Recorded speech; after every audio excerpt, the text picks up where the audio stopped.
வெள்ளிக்கிழமை வணக்கம் நேத்ரா நிகழ்ச்சியின் சிறப்பான நேர்காணல் பகுதியோடு நாங்கள் இந்த வேளையில் இணைந்திருக்கின்றோம். இந்த பகுதியில் 2 நேர்காணல்கள் உங்களுக்காகவே இடம்பெற காத்திருக்கின்றன. இந்த பகுதியானது முதலாவது பகுதியானது மானுடம் நிறுவனத்தினுடைய ஏற்பாட்டில் இடம்பெறவிருக்கின்ற சிறப்பான நிகழ்வுகள் தொடர்பாக நாங்கள் இன்று பேசுவதற்காக காத்திருக்கின்றோம். எதிர்வருகின்ற நாட்களிலே சிறப்பான நிகழ்வாக வாசிப்பு எழுத்து புத்தகங்கள் திட்ட செயற்பாட்டின் தொடக்க விழா இடம்பெறவிருக்கின்றது. சைவ மங்கையர் கழக மண்டபம் 23 ருத்ராமாவத்தை வெள்ளவத்தையில் இடம்பெறவிருப்பதாக நமக்கு அறிய கிடைத்திருக்கிறது. இது தொடர்பாக நாங்கள் விளக்கமாக பார்க்கலாம். இதன் தொடர்பாக நம்மோடு பகிர்ந்து கொள்வதற்காக இன்டர்நேஷனல் கோஆர்டினேட்டர் ஃபவுசர் அவர்கள் இன்று வழி நின்றிருக்கின்றார். வணக்கம். வணக்கம். இந்த விழா தொடர்பாக கொஞ்சம் ஆழமாக பார்ப்போமே. இது இலங்கையில் தமிழ் மொழி சூழலில் புத்தகங்கள் எழுத்து வாசிப்பு தொடர்பான ஒரு நீண்ட சமூக அறிவியல் மானிட நோக்கில் ஒரு பரந்துபட்ட வேலை திட்டத்தை இலங்கையில் நாங்கள் தொடங்கி வைப்பதற்கான ஒரு அங்குரார்ப்பண நிகழ்வு தான் இந்த நிகழ்வு. அடிப்படையில் இன்றைய தமிழ் மொழி சூழலில் இளந்தலைமுறையின் மத்தியில் மாணவர்களிடமிருந்து இளம் தலைமுறைகளிலிருந்து இந்த வாசிப்பு பழக்கத்தை ஊக்குவிப்பதற்கான தேவையை பலரும் உணர்ந்தபடியால் பல்வேறு ஆய்வுகள் கருத்து திரட்டல்களின் அடிப்படையில் ஒரு விஞ்ஞான அறிவியல் பூர்வமான ஒரு முன்னெடுப்பாக இது அமைகின்றது. இதனுடைய தொடக்க நிகழ்வாக புத்தக கண்காட்சிகள் இந்தியா இலங்கையிலிருந்து பல்வேறு தமிழறிஞர்கள் ஆய்வாளர்கள் எழுத்தாளர்கள் இங்கு கலந்து கொள்கின்றார்கள். இன்று வெள்ளிக்கிழமை மாலை 5 மணியிலிருந்து சனி நாளை மறுதினம் ஞாயிற்றுக்கிழமை 23ஆம் திகதி ஞாயிற்றுக்கிழமை 8 மணி வரை சைவர் மங்கையர் கழகத்தில் ஆய்வரங்குகள், உரைகள், புத்தக கண்காட்சி என இந்த நிகழ்வு திட்டமிடப்பட்டுள்ளது. ஆய்வரங்கு என்று சொல்லியிருந்தீர்கள். என்ன வகையான விடயங்கள் இங்கே ஆய்வரங்களை உள்வாங்கப்படவிருக்கின்றன விஷயமாக? இல்லை, நிச்சயமாக இந்த ஆய்வரங்குங்கிறது உரைகளுக்குள் தான் இந்த தமிழகத்திலிருந்து இலங்கையினுடைய முக்கிய எழுத்தாளர்கள் பேசுகிறார்கள். இந்த ஆய்வரங்கு ஞாயிற்றுக்கிழமை தான் நடக்கின்றது. 2 பேருடைய பெயர்களில் அதை நாங்கள் நடத்துகின்றோம். ஒன்று முகப்பெரும் அறிஞர் யாழ்ப்பாணத்தில் பிறந்த ஏஎம்ஏ அசீஸ் அவர்களுடைய நினைவாகவும் எழுத்தாளர் மறைந்த தெனியானுடைய நினைவாகவும் காலை மாலை நிகழ்வாக நடத்துகிறோம். இந்த ஆய்வரங்கினுடைய நோக்கமே இன்றைய இலங்கையின் தமிழ் மொழி சூழலில் வாசிப்பு புத்தகங்கள் தொடர்பான மதிப்பீடுகளை அவர்கள் தங்கள் ஆய்வுகளை சமர்ப்பிக்க இருக்கின்றார்கள். இலங்கையின் பல்வேறு பிரதேசங்கள், குறிப்பாக வடமாகாணம், கிழக்கு மாகாணம், மலையகம், தென்பகுதியைச் சேர்ந்த பல்வேறு பேர் இதில் கலந்து கொண்டு தங்களுடைய ஆய்வை தெரிவிக்க இருக்கின்றார்கள். அவர்களுடைய அந்த ஆய்வுகளினுடைய திரட்டுகளின் அடிப்படையில் தான் எதிர்காலத்தில் நாங்கள் பல்வேறு விடயங்களை திட்டமிடுகின்றோம். உதாரணமாக ஆசிரியர்கள் இந்த வாசிப்பு பழக்கத்தை ஊக்குவிப்பதற்கு ஆசிரியர்களுடைய பங்கு என்ன என்பது பற்றி ஒருவர் அல்லது 2 பேர் தங்களுடைய பார்வைகளை வைக்க இருக்கிறார்கள். பெற்றோர்களுடைய பங்கு என்ன என்பதை பற்றி பார்வைகள் வைக்கின்றார்கள். மிக குறிப்பாக சிறுவர்கள், அங்கவீனமுற்றவர்கள், அவர்கள் மத்தியில் எப்படி இந்த வாசிப்பை கொண்டு செல்வது என்று தொடர்பாக தங்களுடைய அனுபவங்களை வைக்கிறார்கள். மலையகத்தின் உடைய பின்தங்கிய மலையகத்தினுடைய பிரதேசங்களிலிருந்து அங்கிருக்கின்ற நிலைமைகள் என்ன என்பதை பற்றி அங்கு வருகின்றவர்கள் வாசிக்க இருக்கின்றார்கள். ஆகவே பெண்கள் பாலினம் சார்ந்தும், பிரதேசங்கள் சார்ந்தும், மொழி சார்ந்தும், இனம் சார்ந்தும், கிளாஸ் பல்வேறு வர்க்கங்கள் சார்ந்தும் பல்வேறு பிரிவினர்கள் தங்களுடைய கருத்துக்களை கிட்டத்தட்ட 18 பேர் தங்களுடைய ஆய்வு கட்டுரைகளை இங்கு முன்வைக்க இருக்கின்றார்கள். அதுதான் அந்த ஆய்வரங்கு. அதே போல் இந்தியாவிலிருந்து சில முக்கியமான அதே போல் தொடக்க விழாவில் தமிழகத்திலிருந்து கலந்து கொள்ளும் ஆளுமைகள் தொடர்பாக பகிர்ந்து கொள்வோமா? மிக மிக முக்கியமான, உண்மையில் இது ஒரு அரிய, இன்றைய இலங்கையினுடைய தமிழ் மொழி சூழலில் இது ஒரு அரிய வாய்ப்பு என்று தான் நான் நினைக்கின்றேன். மிக முக்கியமாக தமிழகத்தினுடைய முகப்பெரும் ஒரு ஆய்வாளர், இளம் ஆய்வாளர் முனைவர் இரா வெங்கடாசலபதி அவர்கள் இங்கு கலந்து கொள்கின்றார். கர்நாடக இசை வித்வான், இசை மேதை, அரசியல் சமூக கருத்தாளர் டிஎம் கிருஷ்ணா கலந்து கொள்கின்றார். எழுத்தாளர் பெருமாள் முருகன் கலந்து கொள்கின்றார். இவை எல்லாவற்றையும் விட ஒரு வெகுஜன இலக்கிய தளத்திலும் இந்த நவீன அறிவியல் தொழில்நுட்பத்தின் ஊடாக தமிழ் இலக்கியத்தை மக்களிடம் கொண்டு சென்று சேர்க்கின்ற பெரும்பணியை செய்கின்ற கதை சொல்லி எழுத்தாளர் கலைஞர் பவா செல்லத்துறை கலந்து கொள்கின்றார். இவர்களுடைய உரைகள் இருக்கின்றது. பவா செல்லத்துறை தனது அனுபவங்களை பற்றி இங்கு பகிர்ந்து கொள்ள இருக்கின்றார். வாசிப்பின் முக்கியத்துவத்தை பற்றி முனைவர் வெங்கடசலபதி பேசுகின்றார். சங்க இலக்கியம் பற்றி டிஎம் கிருஷ்ணாவும் பெருமாள் முருகனும் உரையாடுகிறார்கள். இலங்கையைச் சேர்ந்த பல்வேறு கல்வியலாளர்களும் அறிஞர்களும் இதில் பேச இருக்கின்றார்கள். தமிழ் புத்தக கண்காட்சியும் விற்பனையும் என்று சொல்லப்படுகின்றது. என்னென்ன வகையான புத்தகங்கள் இங்கு விசேடமாக உள்வாங்கப்படுகின்றன? மிக முக்கியமாக இன்று தமிழில் தேவையான புத்தகங்கள், கலை, இலக்கியம், அரசியல், சமூகம், பொருளாதாரம் சார்ந்த பல்வேறு புத்தகங்கள், மிக அரிய புத்தகங்கள், தேவையான புத்தகங்கள், ஒரு செலக்டிவ் கொலெக்ஷன் தேர்ந்தெடுக்கப்பட்ட ஒரு கொலெக்ஷன் இங்கு இருக்கின்றது. இது நிச்சயமாக தமிழ்நாட்டு புத்தகங்கள் மட்டுமல்ல, ஈழத்து தமிழ் புத்தகங்கள், பாடசாலைக்கான புத்தகங்கள், அறிவியல் புத்தகங்கள், ஆய்வு புத்தகங்கள் இருக்கின்றது. இதனுடைய சிறப்பம்சம் என்னவென்றால், ஈழத்தமிழ் எழுத்தாளர்கள் தங்களுடைய நூல்களுக்கான தனி அரங்கை நாங்கள் இங்கு அமைத்திருக்கின்றோம். ஈழத்தமிழ் எழுத்தாளர்கள் அவர்கள் தங்களது நூல்களை அங்கு கொண்டு வந்து வைத்து காட்சிப்படுத்தி அந்த நூலை விற்பனை செய்யலாம். பல்வேறு எழுத்தாளர்களிடமிருந்து, பதிப்பகங்களிடமிருந்து நாங்கள் இந்த நூல்களை கொள்வனவு செய்யவும் இதில் இருக்கின்றோம். இந்த திட்டத்தினுடைய நோக்கமே ஈழத்தமிழ் சூழலில் எழுத்தாளர்களுக்கும் உதவுவது, அந்த எழுத்தாளர்களுடைய புத்தகங்களை கிராமங்கள், பின்தங்கிய பிரதேசங்கள், மக்கள் மத்தியில் கொண்டு சென்று சேர்ப்பதும் இந்த திட்டத்தினுடைய ஒரு பிரதானமான நோக்கமாகும். தென்னிந்தியாவிலிருந்து விசிடமாக தமிழகத்திலிருந்து 5 ஆளுமைகள் கலந்து கொள்கின்றார்கள். இந்த துறை சார்ந்தவர்கள் இலங்கையில் எந்தெந்த துறை சார்ந்த நிபுணர்கள் இதில் கலந்து கொள்கின்றார்கள்? கல்வியலாளர்கள் யாரெல்லாம் கலந்து கொள்கின்றார்கள்? பேராசிரியர் மௌனகுருவினுடைய தலைமையில் தான் மறைந்த பேராசிரியர் சு வித்யானந்தனுடைய அரங்கு நடைபெற இருக்கின்றது. பிரதானிய பல்கலைக்கழகத்தினுடைய பிரதம நூலகர் ஆர் மகேஸ்வரன் கலந்து கொள்கின்றார். பேராதனை பல்கலைக்கழகத்தைச் சேர்ந்த தமிழ் அறிஞர், ஒரு மொழியியலாளர் பேராசிரியர் நூமான், பேராசிரியர் சிவசேகரம், சித்திரலேகா மௌனகுரு, பேராசிரியர் எம்என்எம் அனஸ், பேராசிரியர் உசைமியா, எழுத்தாளர் சாந்தன் போன்ற பல்வேறு துறைசார் ஆளுமைகள் இந்த நிகழ்வில் கலந்து கொள்கின்றார்கள். எப்போது ஆரம்பமாகிறது? ஒவ்வொரு நாளும் இடம்பெறவிருக்கின்ற விடயங்களை கொஞ்சம் தனித்தனியாக பகிர்ந்து கொள்வோம். நல்ல தேங்க்யூ. இந்த நிகழ்வினுடைய தொடக்க நிகழ்வு இன்று வெள்ளிக்கிழமை மாலை 5 மணிக்கு நடைபெறுகின்றது. அதனுடைய தொடக்க நிகழ்வு புத்தக கண்காட்சி அரங்கை தொடங்கி வைப்பது.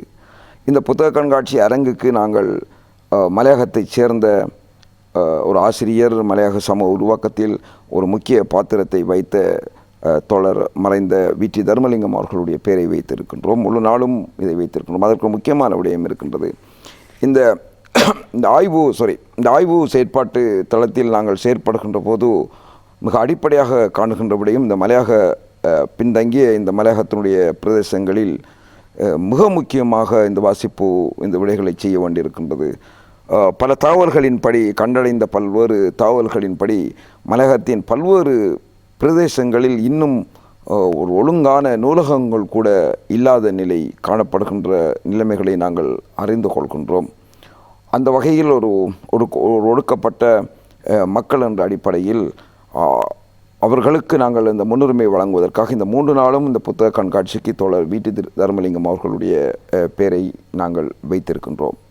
2வது அரங்காக அல்லது நாளை சனிக்கிழமை காலை என்னுடைய அரங்காக பேராசிரியர் மறைந்த சு வித்யானந்தன் அவர்களுடைய நினைவாக அந்த அரங்கை வைத்திருக்கின்றோம். அதில் அவரை பற்றியான நினைவுரை இருக்கின்றது. அதில் தான் இந்த திட்டத்தினுடைய தொடக்கத்தை பற்றியான விவரங்களும் இதை பற்றியான பல்வேறு கருத்தாளர்களும் இடம்பெற இருக்கின்றது. தமிழகத்திலிருந்து கலந்து கொள்கின்ற பதிப்பாளர் கண்ணன் அவர்கள் இன்றைய தமிழ் சூழலும் புத்தக வாசிப்பும் தொடர்பாக அவர் பேச இருக்கின்றார். பேராசிரியர் வெங்கடாசலபதி அவர்கள் படிக்காத நாளே இரவாத நாள் என்ற தலைப்பில் அவர் பேச இருக்கின்றார். பெருமாள் முருகன் பேச இருக்கின்றார். இந்த அரங்கில் பேச இருக்கின்றார்.